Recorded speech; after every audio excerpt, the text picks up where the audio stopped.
సంగారెడ్డిలోని ప్రభుత్వ ITI, ATC సెంటర్లలో out going శిక్షణార్థుల కోసం ఆన్ ది జాబ్ ట్రైనింగ్ కార్యక్రమాన్ని బుధవారం విజయవంతంగా నిర్వహించారు.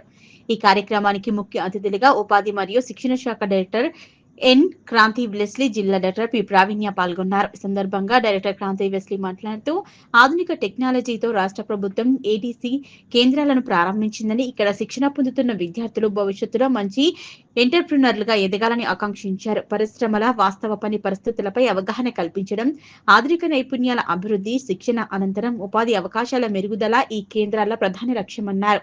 జిల్లా కలెక్టర్ పి ప్రావీణ్య మాట్లాడుతూ మారుతున్న కాలానికి అనుగుణంగా యువత తమ నైపుణ్యాలను అప్‌గ్రేడ్ చేసుకోవాలన్నారు. ఆధునిక టెక్నాలజీని అందిపుచ్చుకుంటే స్థానిక యువతకు మరిన్ని ఉద్యోగ అవకాశాలు లభిస్తాయన్నారు. ప్రభుత్వ ఏటీసీ సెంటర్లు యువత ఉపాధి అవకాశాలను పెంపొందించడంలో కీలక పాత్ర పోషిస్తాయన్నారు. ఈ కార్యక్రమంలో 13 విభిన్న ట్రేడ్స్ కు చెందిన 279 మంది శిక్షణార్థులు పాల్గొన్నారు. పరిశ్రమల ప్రతినిధులతో విద్యార్థులు ప్రత్యక్షంగా చర్చించి తమ సందేహాలకు సమాధానాలు పొందారు.